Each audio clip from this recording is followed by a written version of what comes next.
Olá, tudo bem? Aqui é a professora Alessandra Minaré. Eu venho aqui hoje para falar a respeito do direito previdenciário militar, ok? Para quem não me conhece, eu sou professora de direito previdenciário militar, sou palestrante, né? Consultora jurídica de algumas empresas, de alguns escritórios que trabalham com essa área, né? E hoje eu venho aqui no IDS, a convite do IDS, para trazer para vocês um pouquinho do universo do direito previdenciário militar. Como e quando eu encaixei e entrei e achei esse universo do direito previdenciário militar? Eu faço o previdenciário já há mais de 20 anos, então a gente já tem essa bagagem do direito previdenciário. E quem são os melhores advogados para estarem trabalhando nessa área? São os previdenciaristas. Por quê? Porque é um outro regime do direito previdenciário. Nós temos o regime geral de previdência, o regime próprio e o nosso regime militar. É diferente de regime próprio, tá? Só começando com essa deixa aí. E aqui hoje, né, nós trouxemos para todos que estão presentes no online que vocês tenham em mente que em tempos de reforma, né, como são esses que estamos vivendo, essa área é o nicho de mercado. Ela já sempre foi, né? Porém, agora ela vem mais do que isso. Ela vem aqui trazer para nós advogados e para os novos advogados que queiram ingressar nesse trabalho, nesse parâmetro de trabalho, que seria trabalhar com a previdência dos militares, tá? Ele está trazendo, agora em tempos de reforma, nós estamos trazendo para vocês uma oportunidade única de vocês estarem fielmente afiados com a matéria, né? E podendo aí, dando um up na carreira e podendo trazer aí para vocês algumas situações corriqueiras, né? Que, por exemplo, eu moro em uma cidade pequena, extremamente pequena, que não tem base militar. E nem por causa disso eu deixo de advogar para os militares. Por que isso, Alessandra? Como que chegam esses clientes até você? Agora nós vamos ver exatamente isso, tá? Então, o que é o direito previdenciário? O direito previdenciário militar. É sim um direito previdenciário, que tem uma previdência. Porém, aqui é um pouco diferente daquilo que a gente tem hábito de ver, de estudar, de seguridade social, enfim. A seguridade social, ela vem num âmbito muito maior, muito mais amplo. E agora, com a reforma também dos militares, esse conceito de seguridade social está sendo inserido também no regime militar.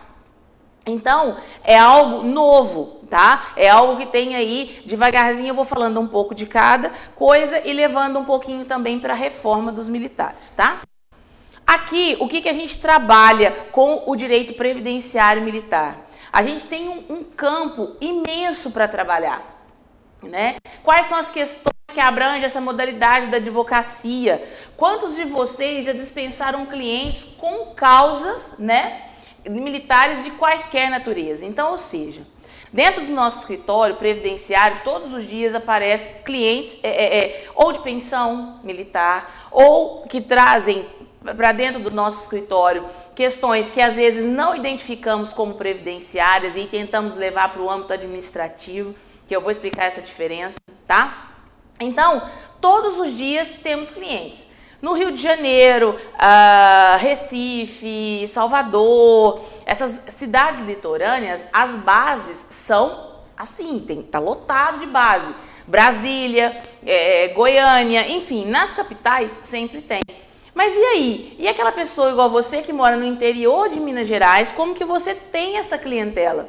Através da internet, né? O bom trabalho de propaganda virtual de internet te faz e te dá esse feedback, porque o militar ele tá lá no Amazonas, ele vai entrar na internet e procurar ele vai achar 1, 2, 3 escritórios no máximo que fazem previdência militar. Ele vai encontrar administrativo militar, ele vai encontrar penal militar, que eu vou explicar qual que é a diferença, mas ele não vai encontrar mais do que 2, 3 que façam previdenciário militar. ok? Então, esse é o grande diferencial do direito previdenciário militar. E quem são os profissionais aptos para poder estarem aí no dia a dia do previdenciário militar? Os previdenciaristas. Por quê? Quando vamos falar de incapacidade, a gente já tem o know-how de trabalhar com o INSS, com olhar laudo, juntar situações. Quando vai se falar de pensão, a gente já tem o know-how das pensões, enfim, e assim sucessivamente. Aqui só trocam os nomes e a legislação, o resto é o mesmo, a mesma principiologia, tá? Porém, eles têm sim uma legislação totalmente diferenciada, mas também vão ter regras de transição, eles também têm aposentadoria por tempo, eles também têm aposentadoria por idade, eles também têm aposentadoria por invalidez, eles também têm aposentadoria especial, eles têm o auxílio invalidez, que é aqueles 25%, eles têm isenção de imposto de renda, eles têm tudo que tem no regime geral. O problema é que, como não temos, muitas obras ou praticamente nenhuma nessa área específica, o profissional do direito, e aqui eu me enquadro também, digo profissional, aluno, estudante de direito, porque nós somos eternos estudantes, esse pessoal, que eu me incluo, vamos nos incluir, nós temos aquela questão da zona de conforto. E vamos não, esse aqui não tem livro, esse aqui é difícil e tal, e acaba que deixa para lá. E perde uma excelente oportunidade de estar trabalhando. Então, quando eu ingressei na docência, foi para buscar parceiros. E através disso, eu criei um treinamento. Através desse treinamento, eu agora estou terminando o meu livro, que eu vou lançar agora, até o final do ano. E assim a gente está tentando galgar mais, angariar mais colegas para poder estar trabalhando, porque o mercado está muito aberto e nós não temos profissionais suficientes para a área. Não temos. No próprio Rio de Janeiro, nas cidades grandes, não tem. Por quê? A gente não consegue atingir a demanda. Não consegue, porque é muito grande. E aí fica aquela questão, mas eu não conheço nenhum militar. Eu não sou homem, eu sou mulher, então pronto, eu sou mulher, não tenho nenhum militar na família, não conheço nenhum militar, não tenho amizade, simplesmente entrei na área, por quê? Porque eu pensei no seguinte, é o que ninguém faz, ou pouquíssimos fazem. Para que eu vou ficar batendo cabeça em INSS? Não desmerecendo, mas foi um pensamento meu, já vislumbrando algumas situações, enfim. Então, esse universo do direito previdenciário militar, ele é extremamente amplo demais. Então, o que nós vamos ter aqui? Primeira coisa que a gente tem que entender é que existe uma subdivisão do direito militar. Existe o direito militar, que é a parte penal e processual penal. Código Penal Militar, IPM, acompanhar esse tipo de coisa. Existe o direito administrativo militar, que é aquele que trata do soldo e dos proventos. Então, vamos lá. O que é soldo, o que é provento? O soldo é a remuneração básica do militar, que é reajustável ano a ano. Ponto. Os proventos são o quê? O soldo mais os adicionais. Isso abate, também os descontos, e nós temos lá os proventos. Então, quando eu tenho que discutir uma verba que não consta em contra-cheque, que não está no contra-cheque, isso é direito administrativo militar. Aí sim, aí eu dou razão para os colegas quando falam, nenhum militar vai procurar um advogado para fazer direito administrativo militar. Geralmente eles procuram ex-colegas para fazerem porque acham, com a falsa ideia, que vai ter um facilitador, mas totalmente infundado. Qualquer profissional do direito, bem que estude a fundo a matéria, consegue fazer o administrativo militar, ok? E além disso, nós temos também o direito previdenciário militar, que é o que tem um leque maior, No direito previdenciário militar, nós temos os nichos dentro do nicho, como, por exemplo, o seguro militar. O seguro é o nicho dentro do nicho, porque o seguro militar quase ninguém faz. Se dos 4 ou 5 que fazem, 1 ou 2 faz o seguro. Então, e por que isso, Alessandra? Porque não tem livro, porque não tem, as legislações são esparsas, você tem que ter um trabalho de se trabalhar a legislação seca, e isso é o grande problema do profissional do direito, que não quer pensar, que não quer se especializar.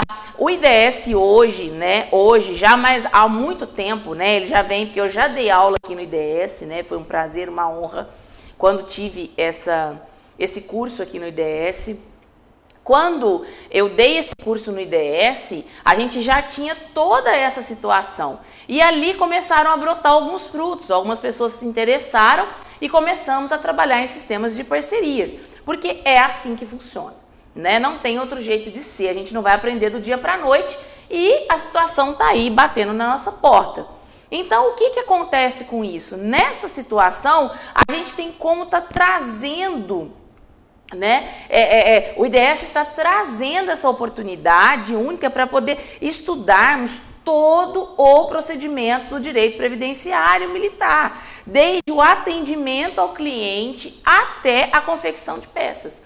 Então, e além disso, uma possível ainda a futuro mentoria sobre o assunto, tá? Então, o que acontece? Isso é uma proposta muito nova, uma proposta em conjunto com a coordenação, em conjunto com a direção, de se estar formando realmente formadores de direito previdenciário militar. Cria-se uma rede de excelência em direito previdenciário militar. Essa rede de excelência já existem alguns treinamentos, porém, nós estamos tentando trazer esse treinamento para cá também, para poder terem todos vocês uma oportunidade única de estarem fazendo esse curso.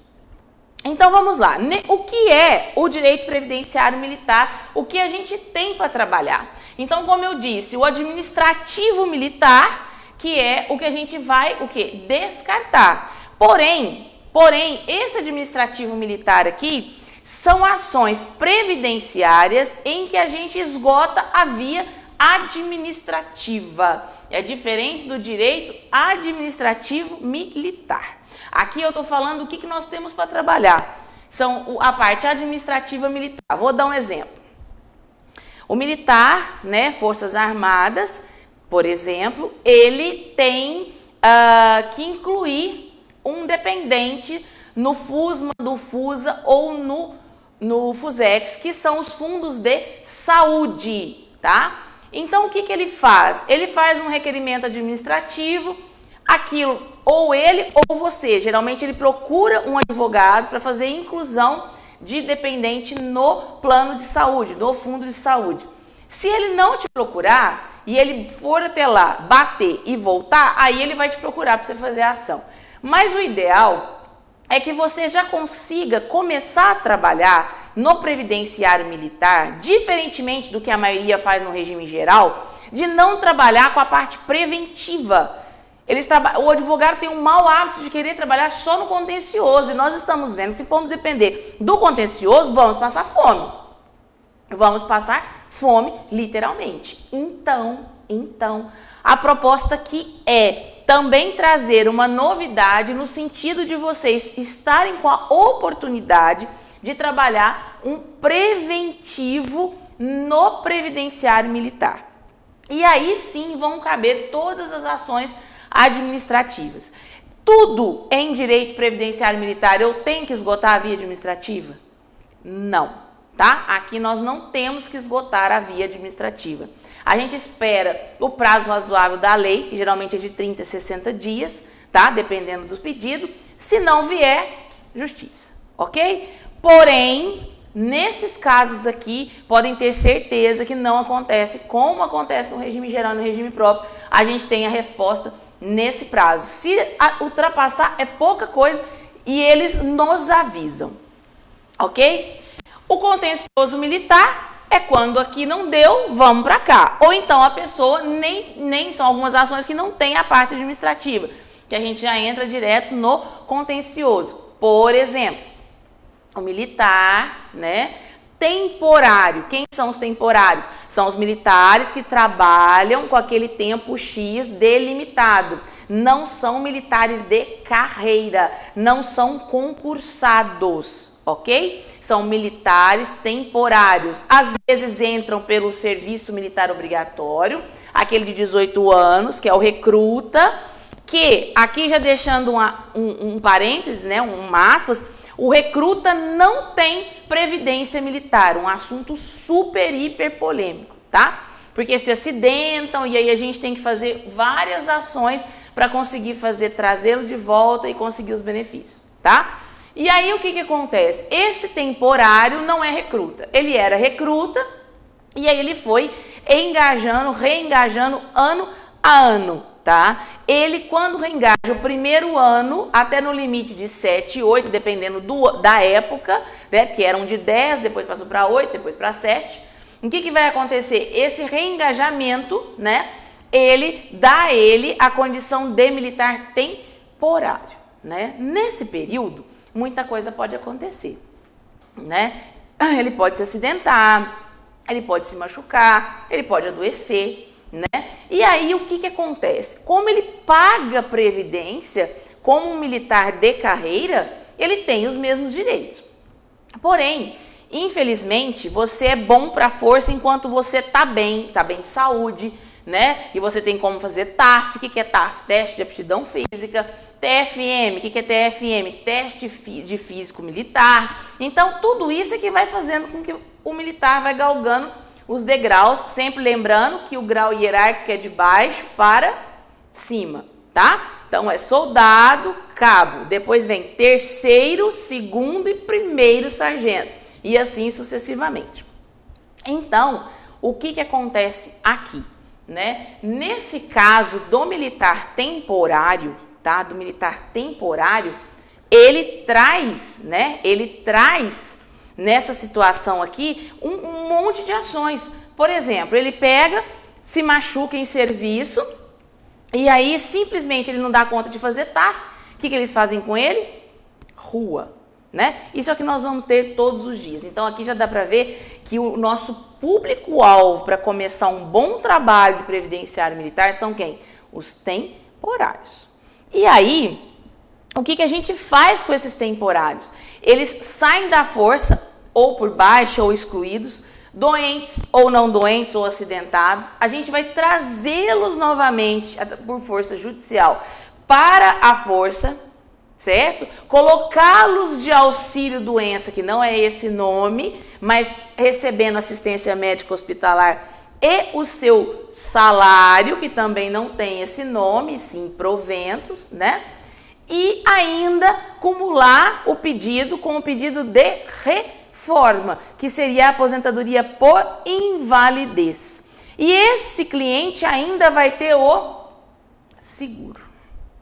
Então, um cliente te traz 200 situações, brincadeira, mas pelo menos 5, 6 situações. E aí é que vem o bom, né, advogado. É ele saber destrinchar todas essas situações. Mas aí, Alessandra, só temos o temporário para trabalhar nessas situações? Não. Vamos para os militares de carreira. Quem são os militares de carreira? São aqueles que ingressam ou por escolas ou através de concurso, enfim, né? O que acontece com o militar de carreira? Ele vai galgando. Chega um momento que ou ele se acidenta, ou ele se machuca, ou ele adoece. E aí ele vai passar por perícias, que não chama perícia. Estou tentando fazer só uma correlação com o regime geral para vocês entenderem como que o previdenciarista é o público de fazer previdenciário militar. E aí, através dessa perícia, que chama inspeção de saúde, que diferentemente, grotescamente dos outros regimes, nós, profissionais do direito, podemos e devemos acompanhar os nossos clientes, inclusive questionar o médico a respeito, tá?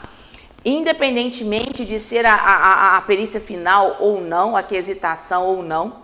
E aí, ali vai ser formado um comunicado de decisão, tá? Que chama ata de inspeção de saúde. Feita essa ata de inspeção de saúde, ele vai ter 3 situações. Ou ele vai ser B1, que é o incapaz de até 1 ano e 1 dia.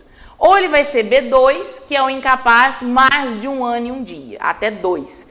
Ou ele vai ser, que é o incapaz definitivamente. E aí o C, nós vamos ter 2 situações. O C válido, que é aquele que é incapaz para a vida militar, porém capaz para a vida civil. E o C inválido, que é o incapaz para ambos, para a vida civil e militar. E além disso, nós vamos ter o apto com restrições. Quem tem direito ao seguro? O incapaz C, que é quando chega no limite. Ou seja, deu 2 anos, vamos supor que ele vem afastando naturalmente, deu 2 anos, eles são obrigados ou colocarem ele apto com restrições ou colocarem ele como incapaz C.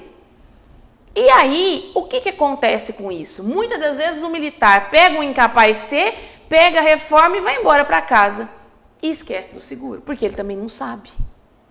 A maioria dos militares não sabem que tem isso aqui. E pasme que nós vamos ver, as ações securitárias a gente ganha elas em dobro. Em dobro. Tá? Em dobro. Pacífico, só com 2 jurisprudências. Enfim, e aí esse militar de carreira, que nós estamos dando exemplo, ele fica apto com restrições. Não deram C para ele. Pegaram o coitado, botaram ele apto com restrições. O que é isso? Bota ele lá num canto para fazer serviço administrativo. Ele fica lá socado, fazendo só serviço administrativo, sindicância, serviço administrativo.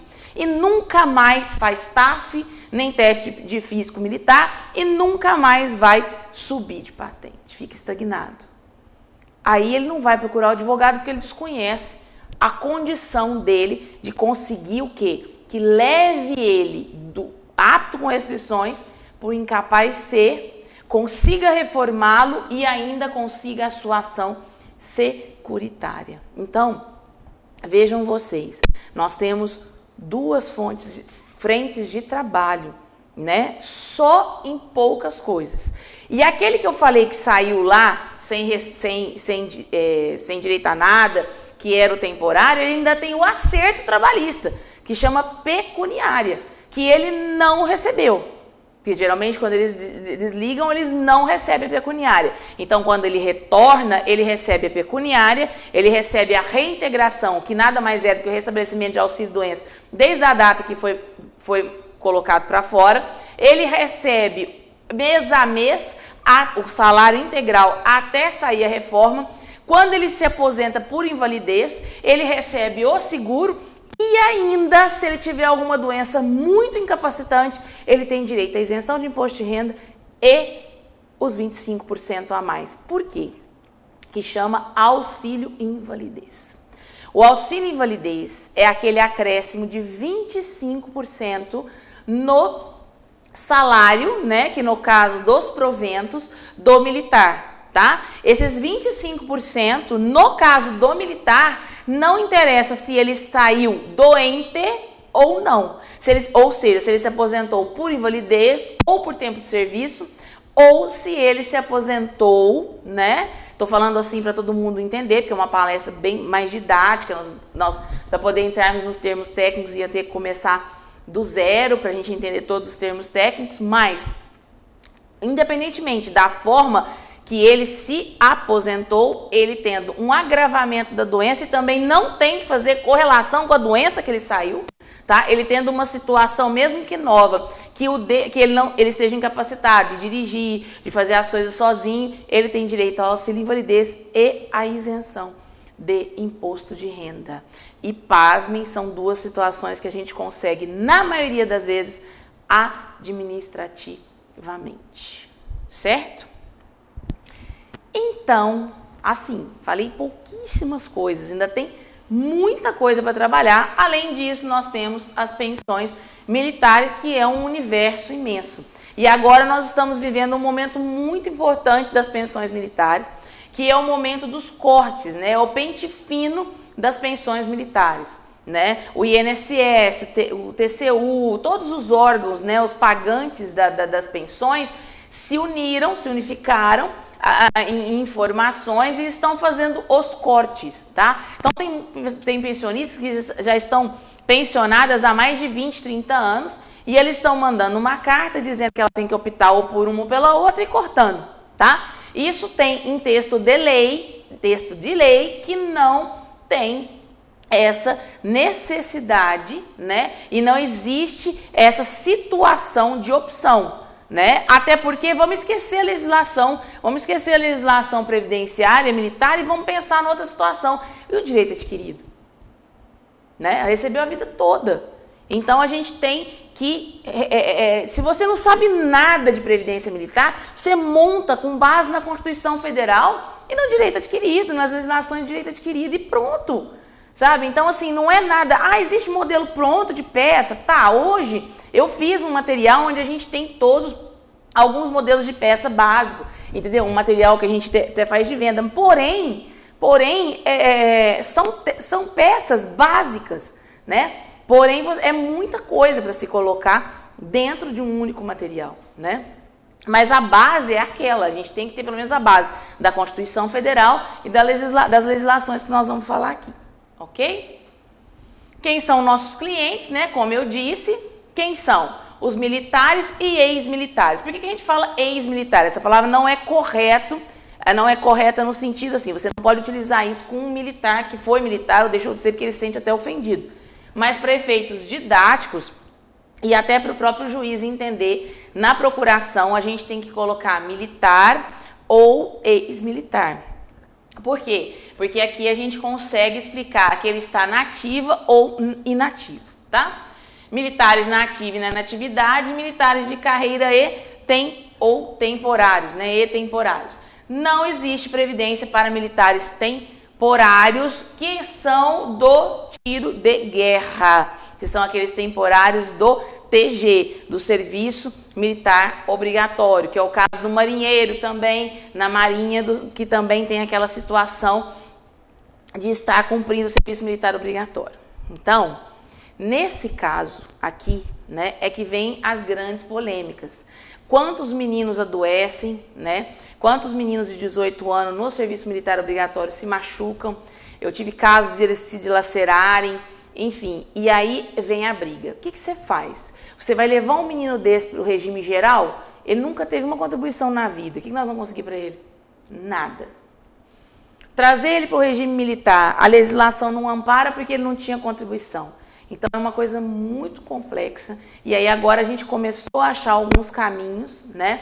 Porém, ainda não se tem jurisprudência formada, mas já se tem ganhado muitas ações, né? As indenizatórias sempre, né? Porém, essa parte indenizatória, podendo converter ela, por exemplo, numa possível reforma, para poder ele ter uma estabilidade de salário, mesmo que o salário de soldado, né?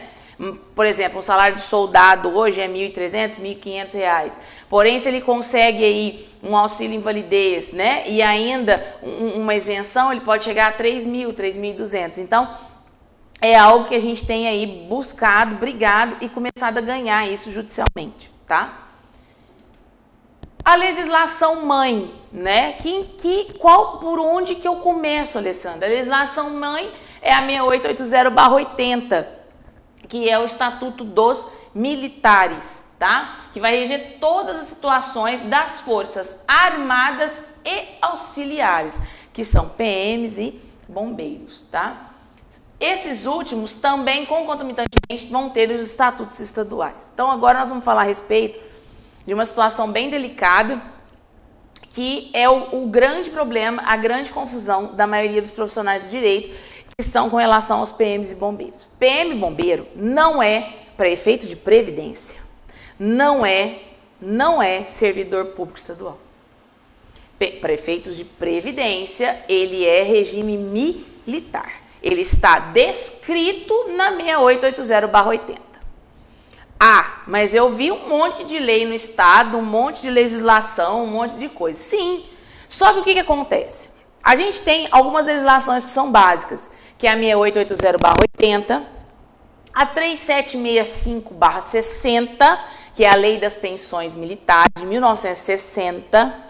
Nós temos a medida provisória 2215-10 de 2001, que foi exatamente a maior e a única reforma dos militares. Porém, ela tem um detalhe. É uma medida provisória desde 2001 e é até hoje. É a medida provisória mais antiga que nós temos, tá? E tem força de medida provisória, tanto que a gente briga judicialmente em coisas que aconteceram lá em 2001 e não prescreveram. Entendeu? E não prescreveram.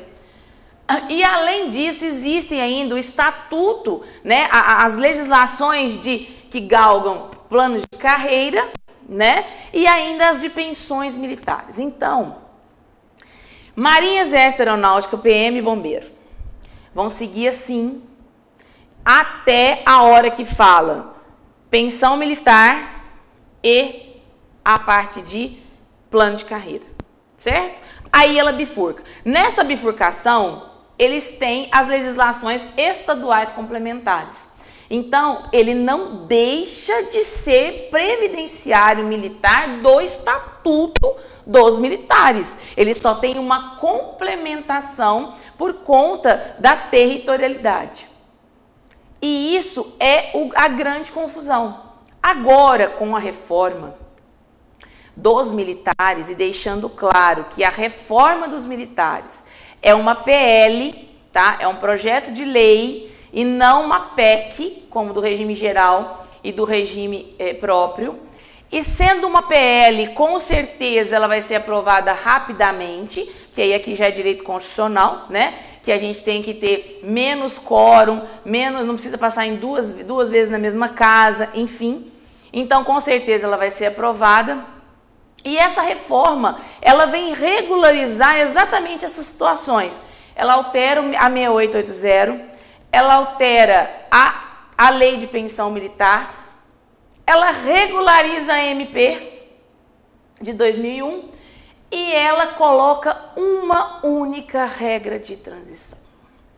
Então, ou seja, a regra de transição só vai ter uma para a gente trabalhar, que é aquela que fala a respeito do tempo de serviço do militar, né? Que o militar hoje ele tem que ter 30 anos de efetivo serviço militar. Para quê? Para ir para a reserva remunerada. O que é reserva remunerada? Reserva remunerada é o militar que se aposenta por tempo de contribuição.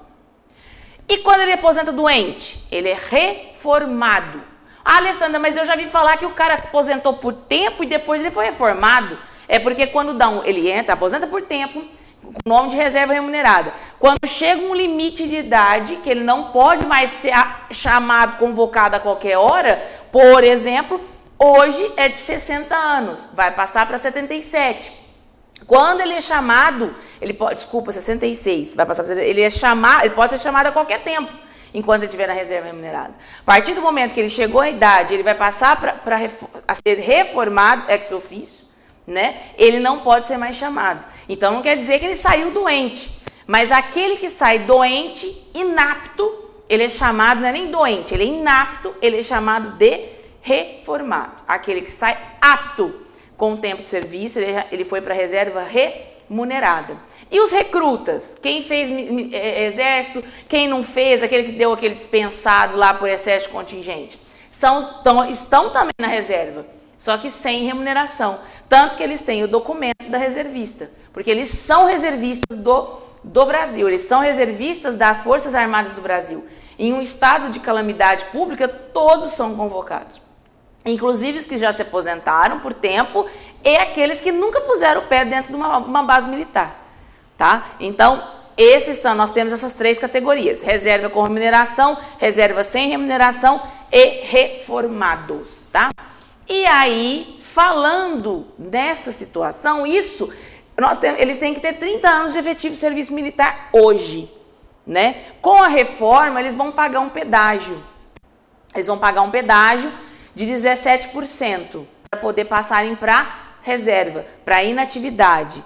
Esse pedágio vai ser pago e ainda as contribuições vão aumentar, tá? Gradativamente, ano a ano, até o ano de 2022, quando todos os militares estarão contribuindo com 10,5%, certo?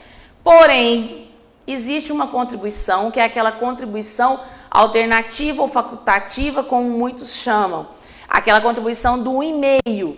para mulheres, para dependentes, e continuarem na condição da pensão, né, militar. E aquele 1,5, ele é cobrado também além da contribuição comum. Então, nós temos a primeira contribuição e a contribuição complementar, que é de 1,5. Então, o militar vai chegar a 12% de contribuição.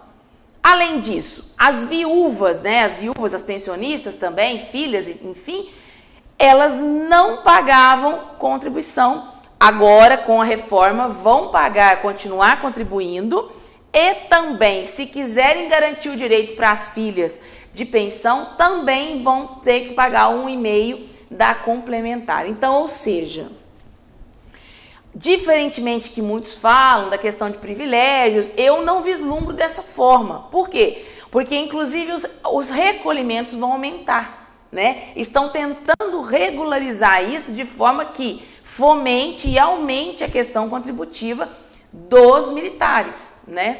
Então, o que acontece? Os militares vão pagar na ativa e na atividade. Os militares também já pagam e as pensionistas agora também vão pagar, né? Isso numa regra de transição ano a ano. Começa em 2020, 2021, 2022. Vão começar pagando, aumentar de 7,5, que é hoje, para 8,5 em 2020, para 9,5 em 2021 e para 10,5 em 2022, ok? Então, basicamente, é o que a reforma está trazendo de novidade.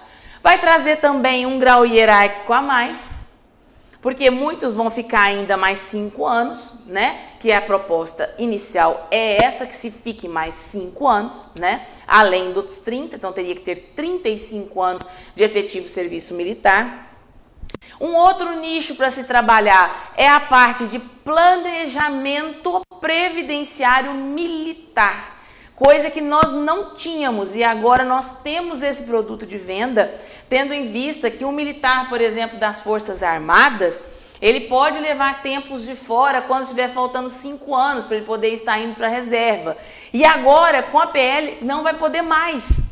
Então, quem está fazendo esse pleiteando alguns pedidos através de mandado de segurança ou até de uma declaratória de tempo, a gente está conseguindo segurar, mesmo que a reforma passe. Então, isso é um puta de um nicho para se trabalhar. Isso, PM, Bombeiro, Marinha, Exército, Aeronáutica. Outra coisa também de se trabalhar, que nós vamos ter muito trabalho, é que existe, né, se passar na íntegra, existe um projeto para que as polícias militares tenham os temporários, novamente, como já aconteceu em alguns estados, e isso vai dar pano para a manga, porque são ações e ações e ações que eles vão ter direito, né? Porque esse fulcro de temporariedade para militar é muito complicado, né? É muito complicado, né? É muito, muito complicado. Enfim, as ações que mais são trabalhadas, como eu disse anteriormente, é a reforma, reintegrações, melhoria de reforma. O que é melhoria de reforma? A melhoria de reforma, como eu disse, reforma é aquele que sai incapaz, inválido, né? Inapto. O que acontece com ele? Ele sai. Hoje ele é terceiro sargento. E ele adoece como terceiro sargento e se reforma, se aposenta por invalidez. Ele teria direito a sair como terceiro sargento, porém, ele teria que pular o grau imediato superior, que seria segundo sargento, e receber soldo de primeiro.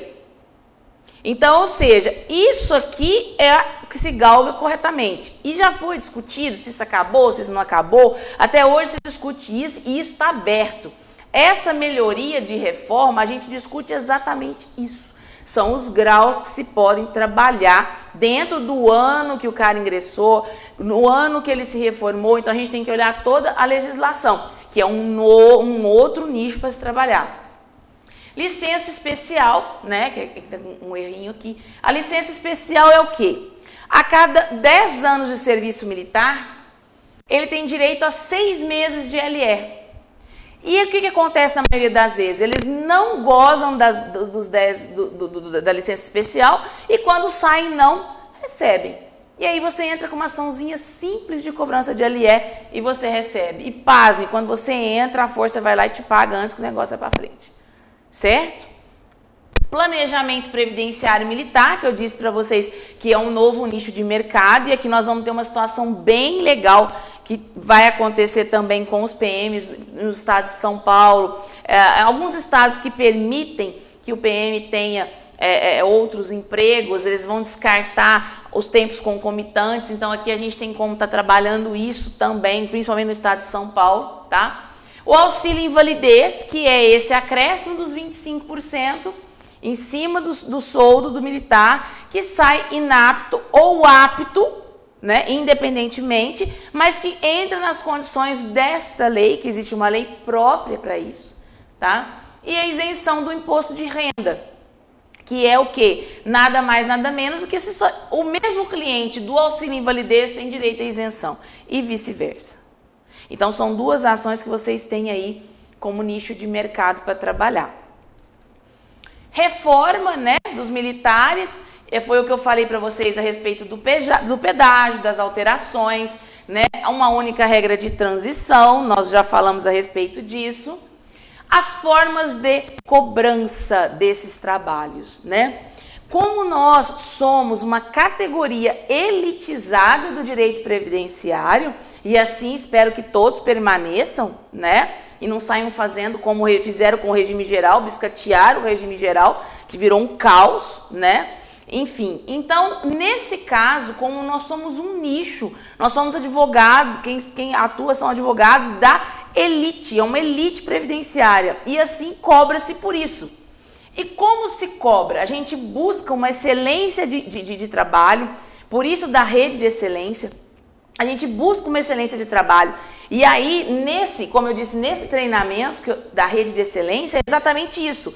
Você aprende a cobrar, você aprende a prospectar esses clientes, né? Você traz isso para dentro do seu escritório, inclusive de uma forma, até se você tiver uma condição melhor, até online, né? E existem ferramentas para isso. E aí o que acontece? Você também tem que trabalhar em sistemas de parcerias, porque não se tem como saber tudo, né?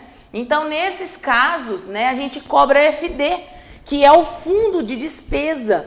Toda ação previdenciária militar tem um FD, um fundo de despesa. O que é isso? FD, você vai explicar para o seu cliente assim, olha, senhor, o nosso escritório trabalha com FD, que é um fundo de despesa, onde o senhor tem uma conta poupança dentro do meu escritório no valor de R$2.000. Desses R$2.000 eu vou custear todo o seu processo. Digo, papel, clips, caneta, se eu tiver que sair, minha gasolina, né? Tudo está dentro desses R$2.000, que é FD. E faço um contrato de FD. Isso não é honorário. O meu honorário é ao final, junto com o êxito do senhor. E nunca, em hipótese alguma, 20% ou 10%. Sempre 30%. Se você falar para cliente militar que você não cobra FD e que ele vai te pagar 20%, ele vai embora de você, porque ele vai ver que você é previdenciarista em regime geral e próprio, e não previdenciário especializado na rede militar, porque todos os previdenciários militares trabalham desse jeito. Ok? Seguro, a parte securitária, são 40%. Como é que eu trabalho também quando eu tenho uma carteira de clientes? Eu trabalho mês a mês, eu recebo dele 10, 15 ou 20%, aí sim, do valor do soldo, para dar para ele uma assistência até a reforma, por exemplo, aquele caso do cara que já vai começar a receber, né, o salário dele até ele se reformar. Tá? Então tem várias formas de contratos, a gente tem os kits de contratos, com os kits, tudo certinho e padronizado. Cliente militar gosta de sair do seu escritório cheio de boleto. Ele gosta de chegar em casa e ainda programar o pagamento e mandar para você que ele já programou todos os boletos de pagamento, tá? Então, assim, é uma área bem diferente daquilo que a gente... Eu falo para vocês que eu tenho um escritório que hoje não é meu, assim, né? Eu vou lá, o nome é meu, porque eu que construí. Eu faço a parte de especial, de aposentadoria especial, que é um ramo que eu trabalho há mais de 15 anos e que eu também gosto. Porém, eu que fluo com todos os pareceres jurídicos, desde o auxílio-doença até uma aposentadoria B46 mais complexa. Então eu estou habituada com isso. E o que acontece? Eu cobro e faço todo mundo cobrar essa parte de como planejamento. E FD, tudo tem que ter. A gente precisa ter esse ganho para girar. O nosso ativo do escritório tem que ser 80%. 20% são essas ações que ficam na justiça que faz poupança. E esses 80%, isso é controller. Eu tenho um curso de controller também. Isso é controller, a gente tem que fazer. E esses cursos que eu falo, isso aqui foi na vivência e na necessidade para o meu escritório, para gerir os meus escritórios e para gerir, além disso, as parcerias. Dá uma luz no fim do túnel, porque está todo mundo muito doido sem saber o que faz, né? E aqui está a sua oportunidade. Além disso, né, acho que eu apaguei, né, eu venho aqui agradecer, né, a todos que estiveram aqui, né, hoje e também no nosso online e deixar bem claro, né, para todo mundo o seguinte, que essa área do direito previdenciário, né, ele militar, seja ele militar, regime geral, regime próprio, nós vamos ter aí grandes modificações, né? E quem vai se sustentar? Quem vai permanecer em mercado?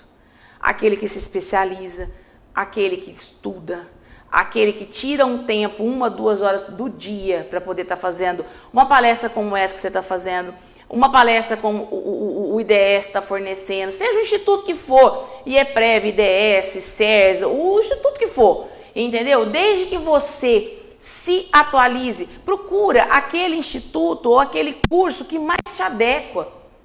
Aí eu escutei de muitos alunos assim, porque eu dou aula em várias pós-graduações. Ah, professor, agora perdi tudo, porque tudo que eu aprendi, como você perdeu? Como é que você vai fazer um planejamento previdenciário para um cliente se você não sabe o antes e o depois? Não tem como.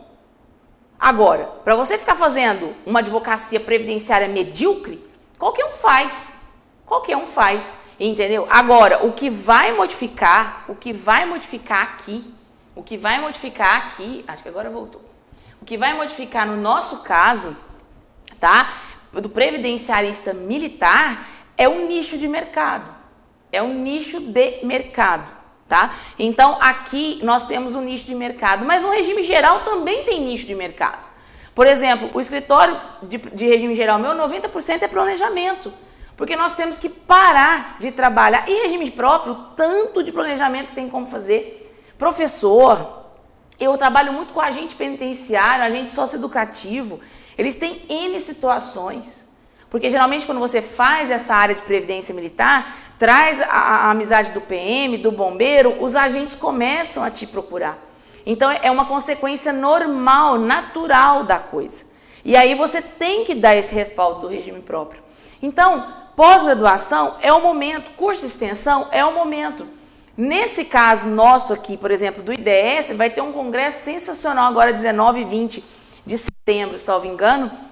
Vocês entrem na página que acho que tem lá, certeza que tem, porque eu vou estar, inclusive, na mesa, né, compondo a mesa, onde nós vamos estar discutindo vários temas junto com o professor Maurício, né, a respeito de previdência militar. Porém, esse congresso vai ser um divisor de águas, vai estar bem no meio da reforma, ou já finalizada a reforma, e ele vai trazer a parte trabalhista.